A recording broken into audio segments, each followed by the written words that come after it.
Queridos, nós estamos juntos aí nessa caminhada, minha igreja, minha história e minha missão. Eu quero convidá-los a abrirmos juntos a palavra de Deus para Mateus, o capítulo 10, a partir do verso 1 até o verso 16. É o texto que nós vamos juntos aí, na medida em que eu for pregando, eu vou destacando as partes desse texto,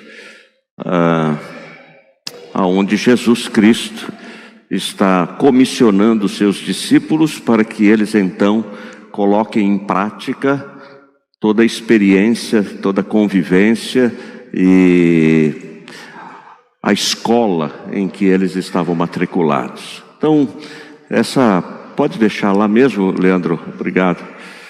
Quando eu e você observamos o cuidado do Senhor ao preservar o caminhar da igreja, nós somos abençoados. Se você ler um pouco da história, se você também avaliar hoje o movimento de Deus através da igreja no mundo, pessoas que, mesmo a despeito de passarem por ameaça de serem torturados, de serem perseguidos, ameaçados de morte, permanecem firmes na fé, não recuam.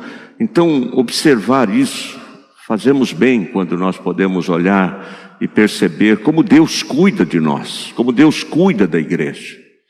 A igreja passa por processos, por situações, por momentos, mas observar como é que Deus cuida de mim, como é que Deus cuida de você, como é que Deus cuida e tem cuidado da primeira igreja batista de Americana, isso é terapêutico, é curador, não é? Para a alma e nos estimula a fé. Então é algo que a gente precisa sempre levar e observar com muito cuidado.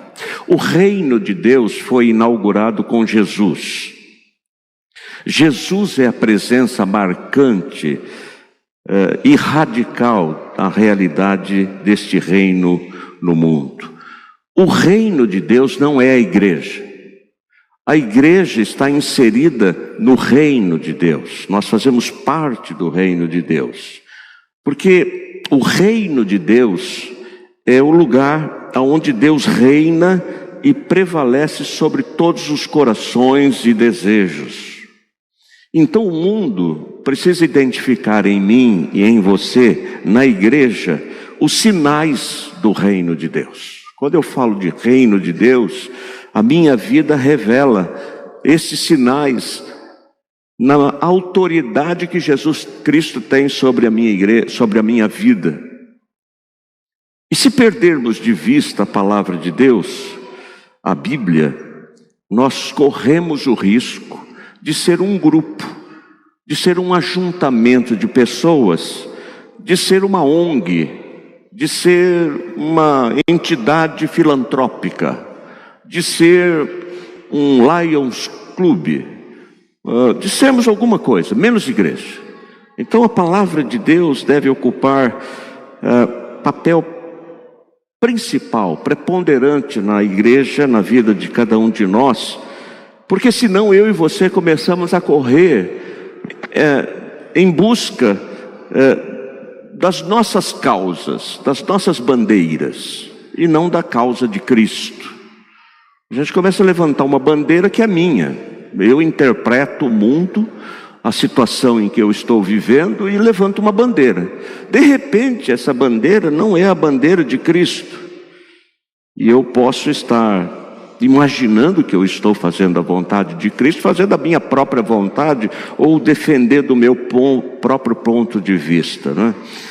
Os discípulos, então, foram treinados a espalhar as sementes, a salgar e levar o amor, a caminhar em bondade, a sobreviver com dignidade, com todos os seus perigos e possibilidades.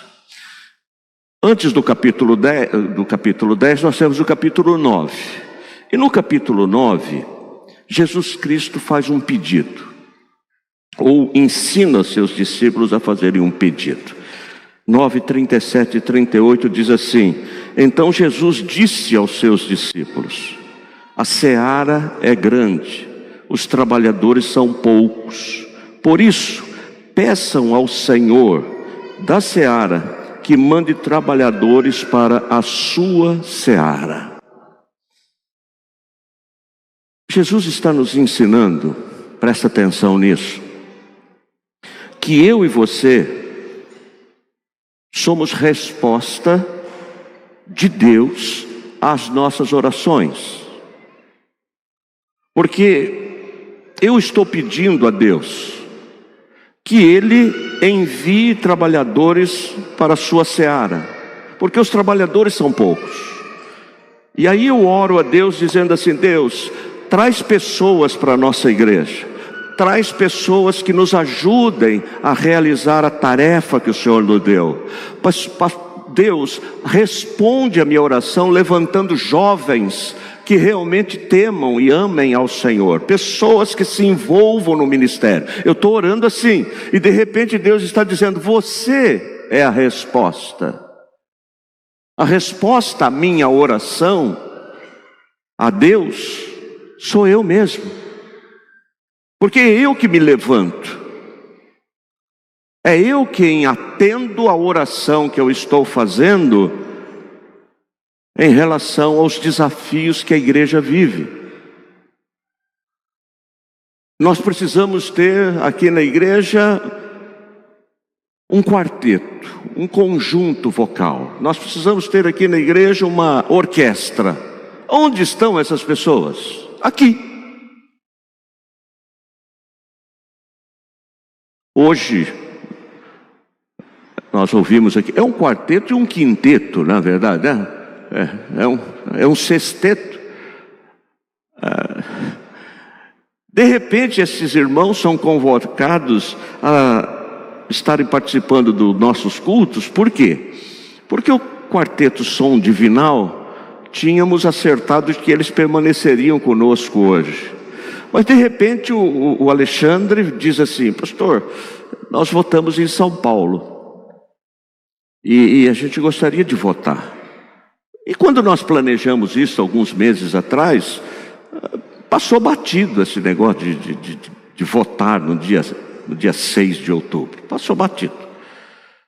Eu disse: bem, não tem possibilidade, né? Então é melhor você voltar no sábado com a sua família para para São Paulo. E aí? Quem substituiria ou quem poderia nos ajudar? Falei com o Tiago Azevedo. Falei: cara, vamos movimentar um grupo aí para participar do culto. Rogai ao Senhor da seara que envie trabalhadores para a sua seara. Quem? Chapolin Colorado? Não. Eu e você. Percebe isso? O Rick Warner, ele tem uma expressão assim interessante sobre uma igreja com propósito.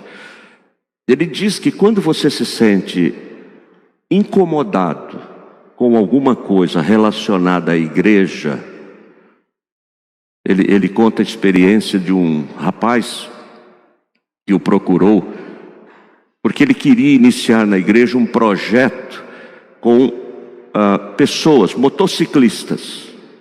Ele tinha aquela motona, e ele falou: pastor, por que a igreja não tem um projeto para alcançar os motociclistas? Nós precisamos ter alguém aqui na igreja para fazer isso. Aí o Ricardo disse: você é quem vai iniciar esse projeto e você é quem vai cuidar dele. Não, eu não.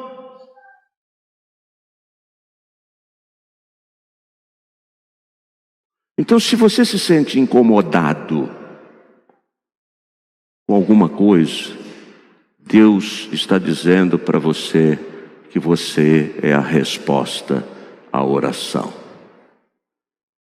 Entende isso? Eu vejo uma situação e eu saio atrás de alguém para resolvê-la. E aí eu faço uma crítica. Puxa vida, não tem ninguém aqui nessa igreja para fazer isso. Continue orando. Continue orando.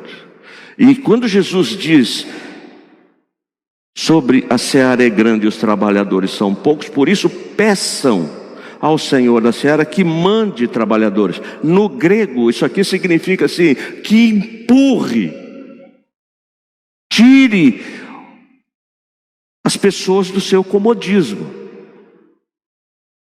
É isso que Jesus está pedindo. Jesus está dizendo, estamos muito acomodados, podemos fazer mais. Mas vamos à frente. Verso 1 ao verso 5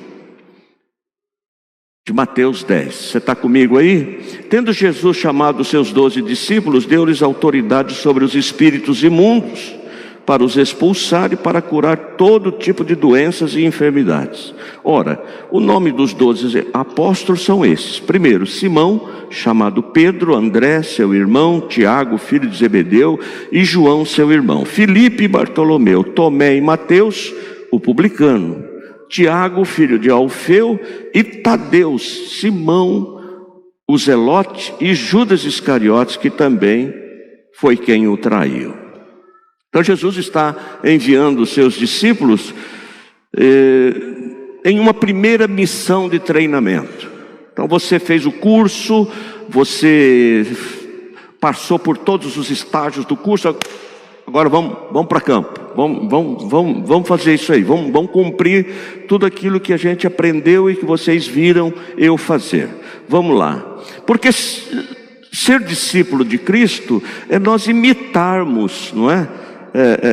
Jesus, o nosso temperamento, o nosso caráter, os potenciais de todos nós, a capacidade, tudo, enfim, se torne o mais parecido com Jesus.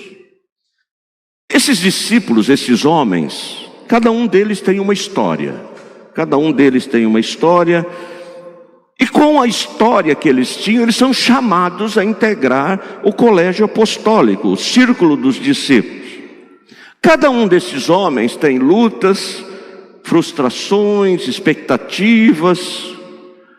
E essas lutas, essas frustrações, essas expectativas são transformadas a partir do encontro com Jesus e da permanência ao lado de Jesus.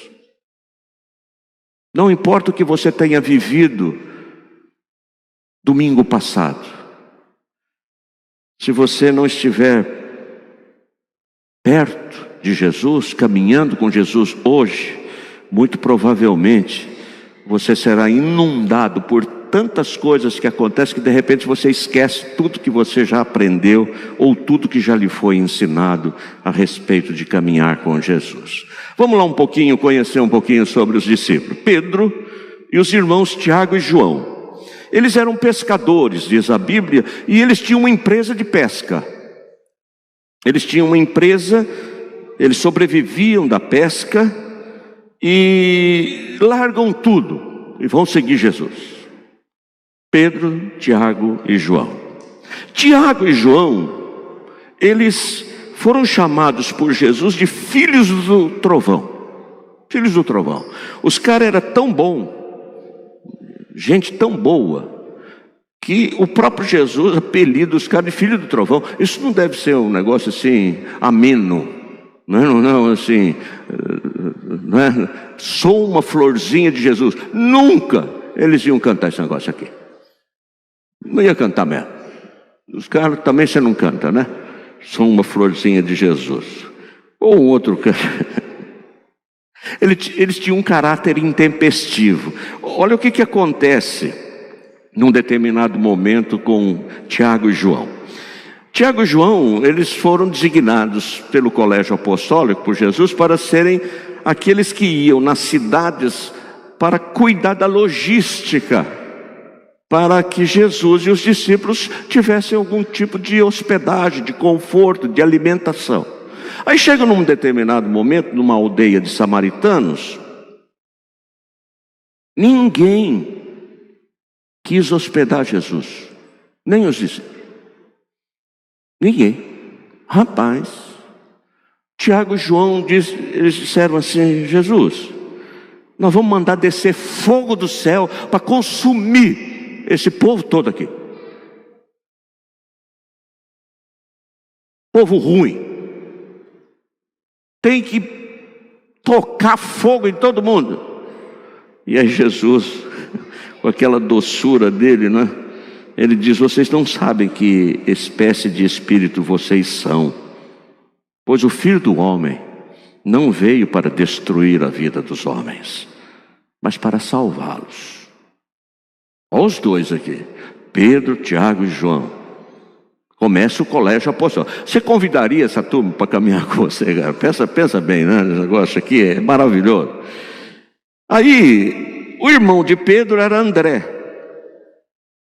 O Evangelho de João nos diz que André era um dos discípulos de João Batista. Mateus, que escreve o Evangelho, é também conhecido como Levi. E ele era coletor de impostos, um publicano. O coletor de impostos trabalhava a serviço de Roma, e ele chegava lá na empresa do irmão Milton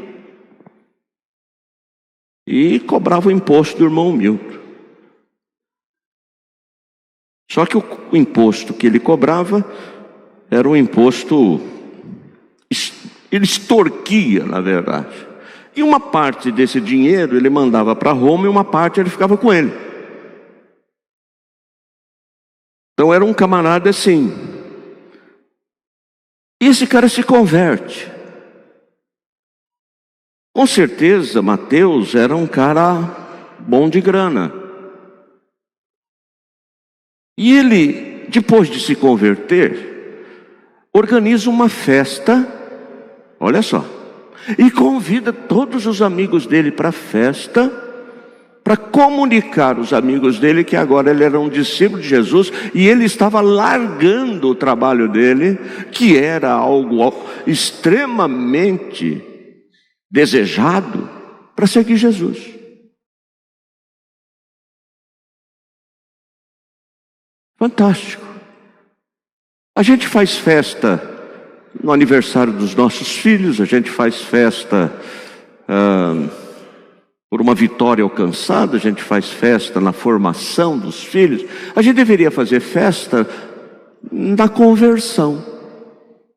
A pessoa manifestou desejo de uma vida com Cristo. Vamos dar uma festa.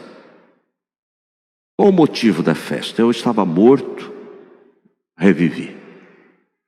Eu tinha uma vida longe de Deus, hoje eu sou um filho de Deus. Vamos fazer uma festa. Aí a gente encontra Simão, o Zelote. Olha só, o cara era terrorista. O Simão era terrorista. Ele tinha uma associação aí com o movimento radical dos revolucionários, que defendiam a resistência armada ao Império Romano. Está prestando atenção aqui na equipe? Está comigo aqui? Tiago é o filho de Alfeu. Era conhecido como Tiago o menor, para identificá-lo do outro Tiago, filho de Zebedeu e irmão de João. Provavelmente também Tiago menor, porque talvez fosse de baixa estatura. Filipe foi responsável pelo chamado de Natanael. Natanael, ele não acreditou que poderia vir alguma coisa boa de Nazaré. Quando falaram para ele que Jesus era de Nazaré, ele disse assim: rapaz, vai vir alguma coisa boa de lá, cara? Uma cidade zola, um vilarejinho, que pode ter notoriedade nascendo nessa cidade. Mas quando ele encontrou com Jesus, Jesus disse para ele alguma coisa que só ele sabia a respeito dele mesmo. Aí ele travou. Não, mas você está me dizendo aí, só eu e a minha mãe sabemos. Ninguém mais sabe. Trava Natanael. E Tomé, também chamado de Dídimo, Judas Tadeu, que também era conhecido como sendo Lambeu, que em ambas as traduções tem a conotação de pessoa amável, né? E Judas Iscariotes, que era um dos 12 discípulos. Agora presta atenção nisso. Judas era o tesoureiro do colégio apostólico.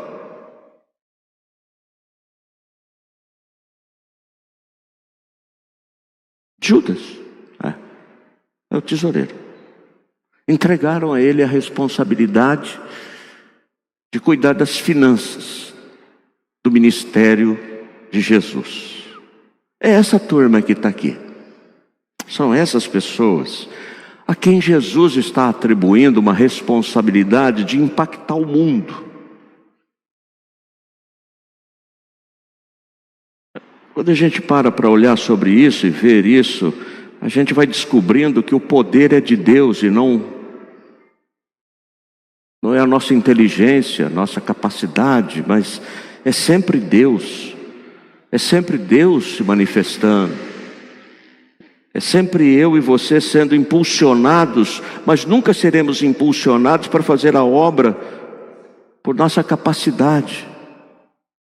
É o cuidado de Deus. Veja o verso 5 e o verso 6. Jesus enviou esses 12, dando-lhes as seguintes instruções. Vejam lá as instruções que Jesus deu. Não tomem o caminho que leva aos gentios, nem entrem na cidade dos samaritanos, mas de preferência procurem as ovelhas perdidas da casa de Israel. Pelo caminho, preguem que está próximo o reino dos céus. Então Jesus diz assim, nesse primeiro momento, eu vou dar uma tarefa simples para você. Vocês vão ter uma tarefa simples. Você já experimentou o desafio de pregar o evangelho para um parente seu? Já experimentou isso, não?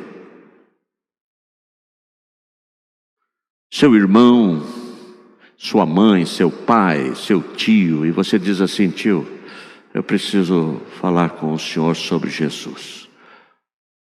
Não vem me falar nisso, não. Eu não gosto desse negócio.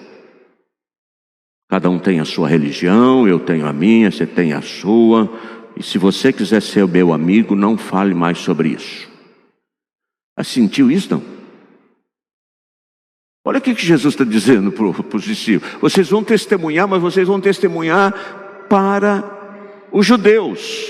E vai quem? Mateus falar do reino de Deus para um cara que ele extorquiu. Vou lá para o Milton. Quando o Milton vê Mateus chegando, o Milton treme e fala para a Sônia, ixi, o cara voltou. E aí o Mateus diz assim, não, eu vim aqui para falar de Jesus com você.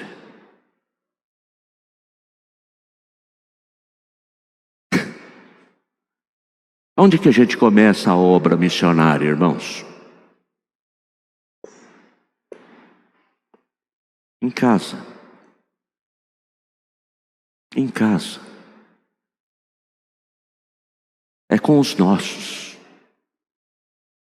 Eu estou falando que eu amo o mundo, mas eu tenho que testemunhar para os meus.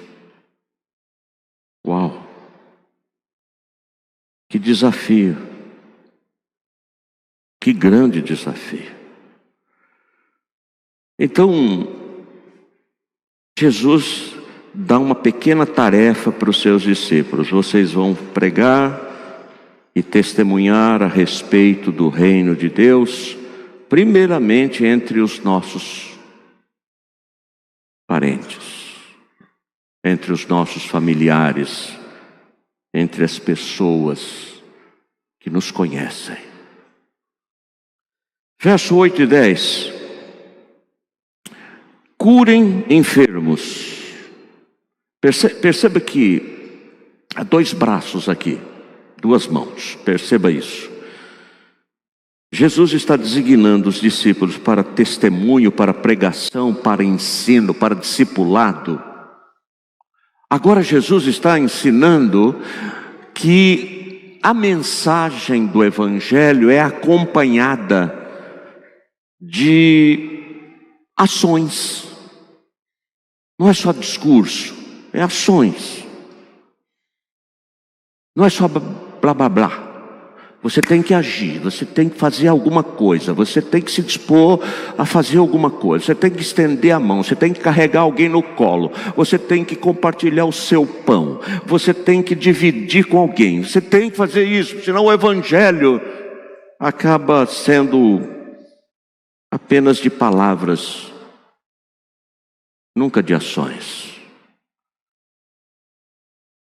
Agora veja o que ele diz: curem os enfermos, ressuscitem os mortos, purifiquem os leprosos, expulsem demônios. Vocês receberam de graça, portanto deem de graça. Não levem ouro, nem prata, nem cobre em seus cintos, nem sacola para o caminho, nem 2 túnicas, nem sandálias, nem bordão, porque o trabalhador é digno do seu alimento. Jesus está dizendo que eu e você não podemos passar de largo diante de uma situação, de uma pessoa que esteja caída à beira do caminho. Jesus não está nos autorizando a vivermos só dessa palavra ou do que falamos, mas precisamos viver. Então ele está dizendo o Evangelho, precisamos viver. Então Jesus está dizendo assim: eu estou dando autoridade a vocês para orar pelos enfermos. Vocês podem orar pelos enfermos, vocês podem estender as mãos sobre quem está à beira do caminho, quem está numa situação vulnerável. Você pode fazer isso, eu estou autorizando a você. Porque quando eu oro por um enfermo, por uma pessoa desesperada, por uma pessoa aflita, por uma pessoa angustiada, eu estou devolvendo a esperança de que ela não está sozinha, de que Deus não a abandonou, de que Deus está levantando pessoas, e é em nome de Jesus que nós oramos.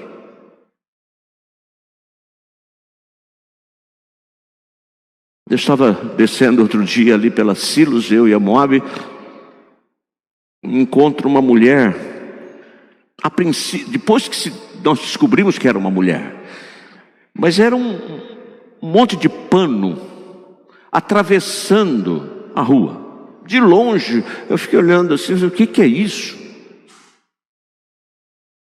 Depois que nós chegamos mais perto, nós percebemos que era uma mulher se arrastando, atravessando as Silos, com um cobertor, com uma colcha, alguma coisa assim. Conseguiu atravessar do outro lado. Aí fomos até lá, conversar com ela. O que ela estava precisando naquele momento? Ela disse assim: estou com fome. Estou com fome. Aí vim com a Moab aqui, pegamos aquele famoso pão com mortadela. Aquele pão com mortadela é maravilhoso, né? Levou, a Moab pegou suco, água, e voltamos lá. E ela disse que estava machucada. Tentamos convencê-la a levá-la a algum lugar para que ela fosse cuidada. Ela disse que não, que ela estava bem. E ela não nos deu muita abertura. Não é fácil você fazer uma abordagem na rua, não é fácil. Essas pessoas estão tremendamente armadas quanto a resistir que alguém possa realmente ter uma boa intenção de ajudá-las. Uma mulher moradora de rua, o que é isso? Quantos abusos!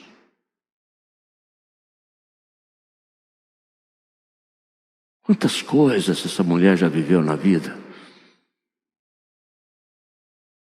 Mas aí, liguei para o estoque para que a gente acionasse a guarda municipal. Eu não sei qual é o protocolo de levar compulsoriamente. Nem pode, é um rolo.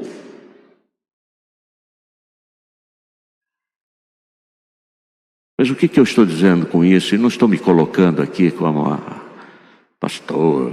Não, é que nós estamos diante de pessoas enfermas. Enfermas da alma, enfermas do corpo, pessoas que estão prostradas, pessoas que estão marginalizadas. Leproso, o cara ficava segregado num canto assim e precisava ficar longe 100 metros. E quando alguém se aproximava inadvertidamente, ele tinha que dizer assim: leproso, leproso.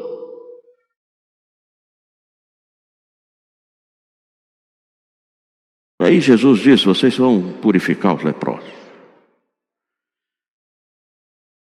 Nossa experiência de vida, irmãos, já nos ensinou que nem todas as pessoas serão curadas. Eu já orei por muitas pessoas e elas morreram. Mas o que temos como garantia da parte de Jesus? Algumas pessoas não são curadas da enfermidade, mas são curadas na enfermidade. Entende isso?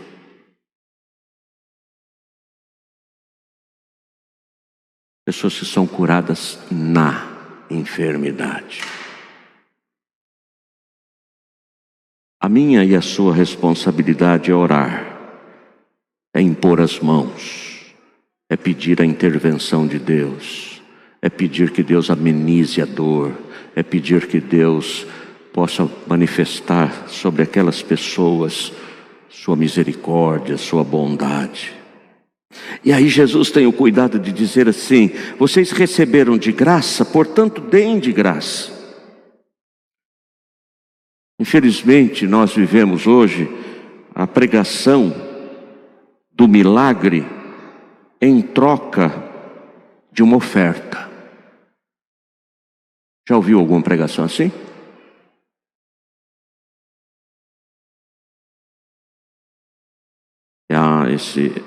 Essa cura aí é mais difícil. Isso aí vai demandar um pouco mais de fé. R$500 está bom para você?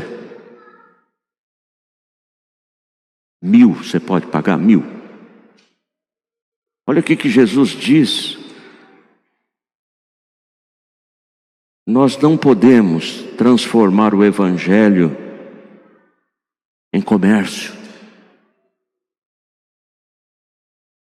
Nós não somos comerciantes do Evangelho, nem somos mercantilistas da fé. De graça recebemos, de graça nós damos. A igreja é mantida pelos membros dela, que são fiéis na entrega dos seus dízimos e de suas ofertas ao Senhor.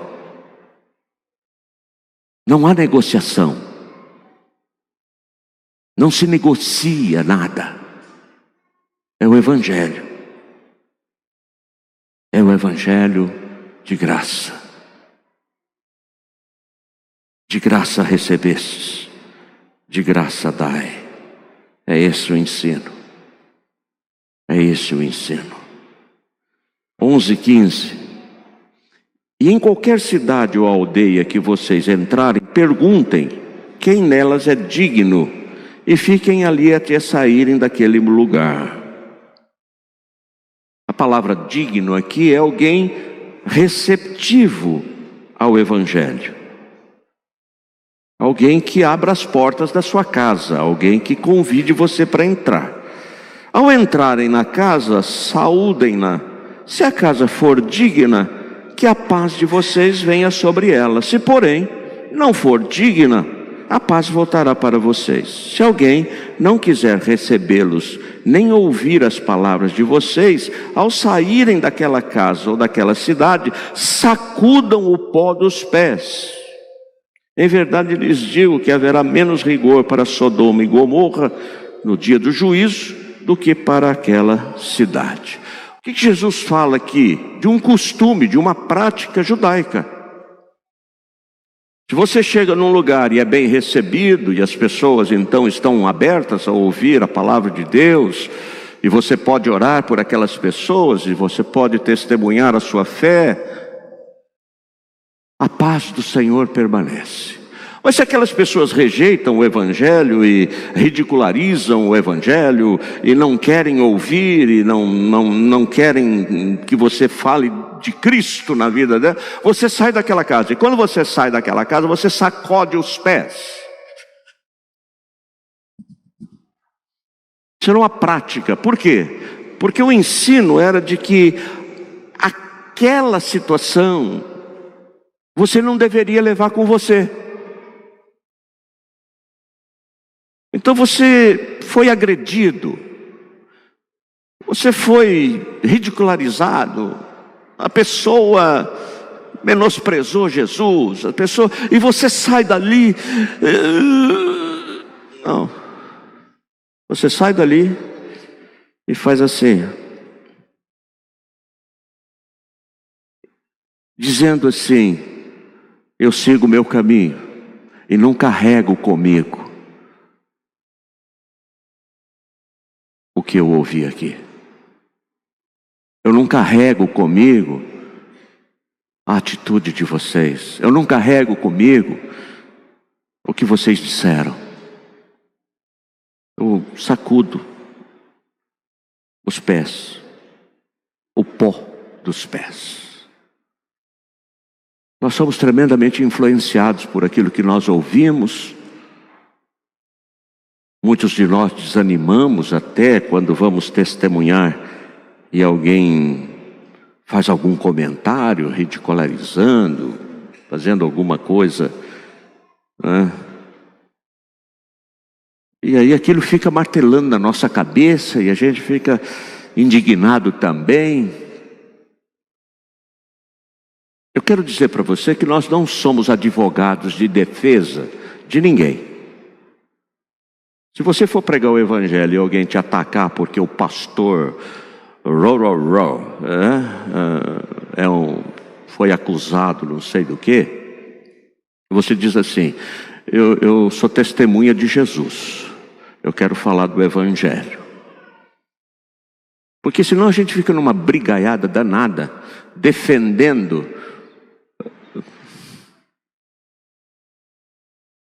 quem? Eu falo de Jesus. Mas o pastor tal comprou um avião de 20 milhões. Poxa.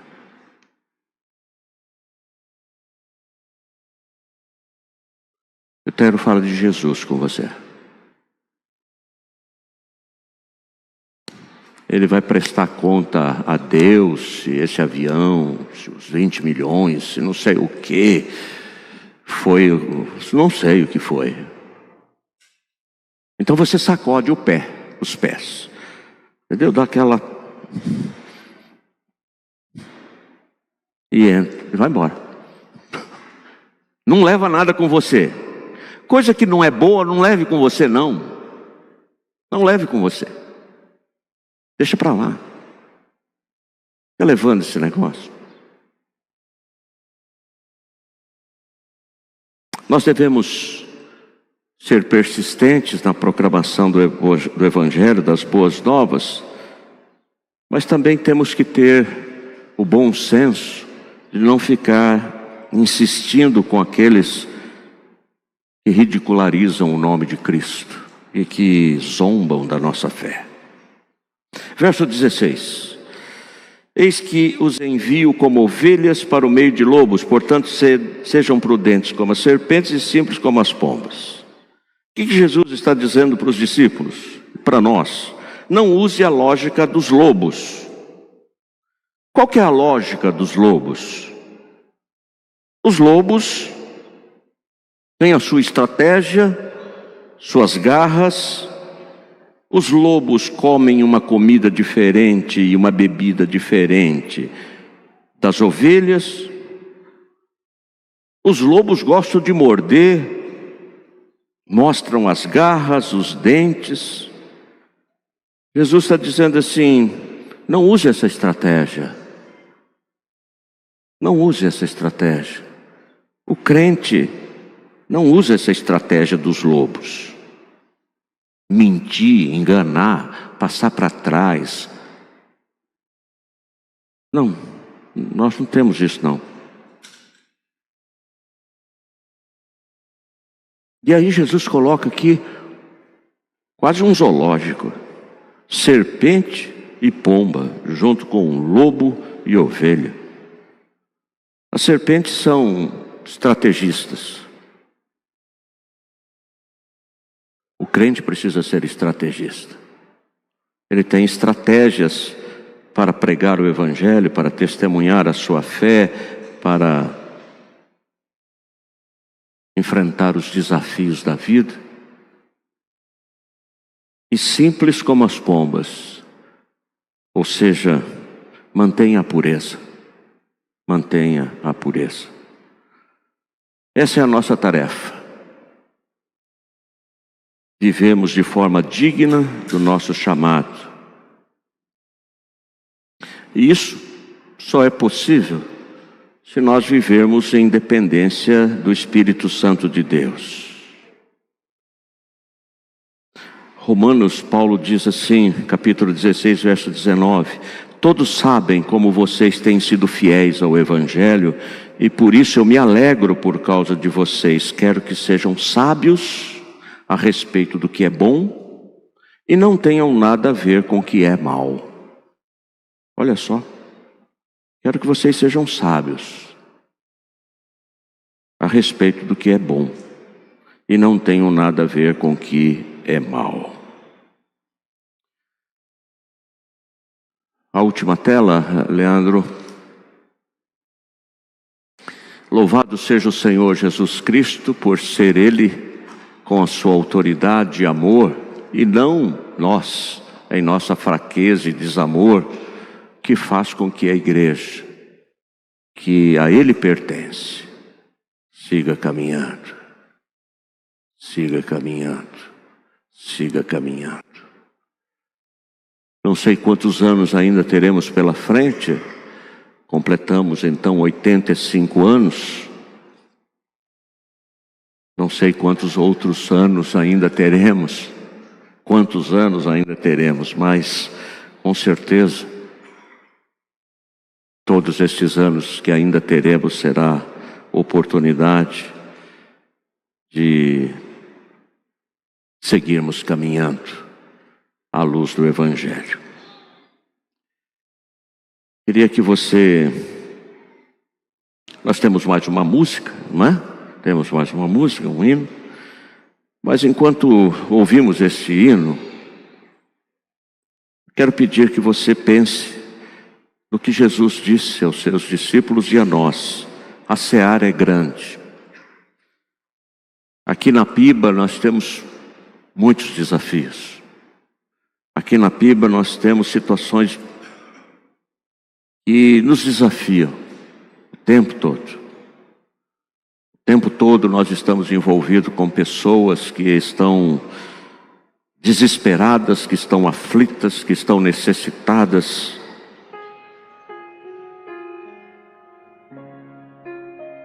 Nós estamos apoiando uma família e eu tenho conversado com o rapaz dessa família, o pai dessa família. Ele contou para mim, para o Albieri, outro dia, que a esposa dele chama a polícia. Porque quando a polícia vai lá e leva ele para a delegacia, porque ela diz que está sendo ameaçada, ela tem o tempo de consumir droga sozinha em casa.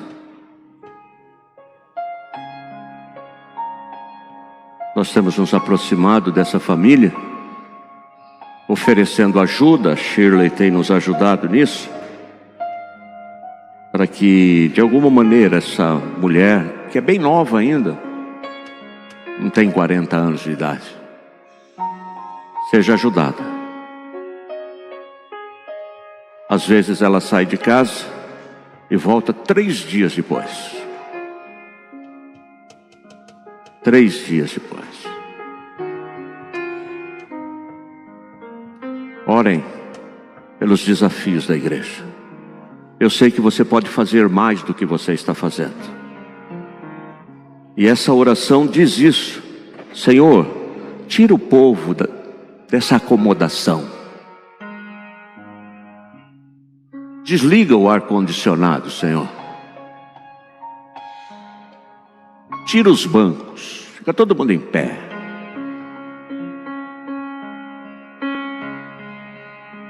Tira a gente da acomodação.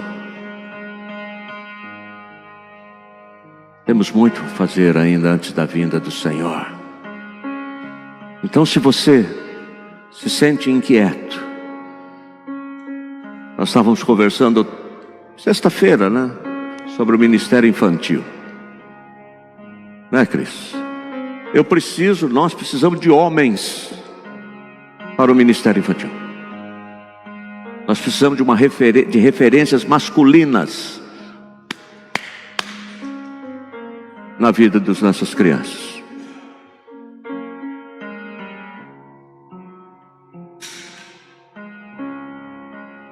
Temos um grupo de irmãs muito capacitadas. Cadê a Carla? Onde está a Carla?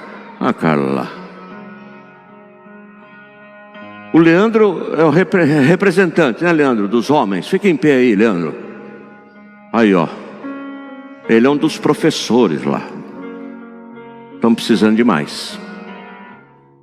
Ah, pastor, eu não gosto de vir à noite. À noite eu gosto de vir de manhã. Manhã eu gosto, à noite não. Não conta comigo à noite. Senhor, impulsiona a tua obra, Pai. Nos tira do comodismo. Se você quer nos ajudar, temos muita coisa a fazer, mas muita. O que nós podemos fazer além do que nós já temos feito? Pai querido, obrigado por vivermos este momento da história da tua igreja, 85 anos. 85 anos. Nós sabemos que aqueles homens e aquelas mulheres que há 85 anos atrás, 1939, foram lançados à seara. Eles entenderam que a resposta à oração eram eles mesmos. Rogai ao Senhor da seara que envie trabalhadores. Nós somos os trabalhadores, Senhor.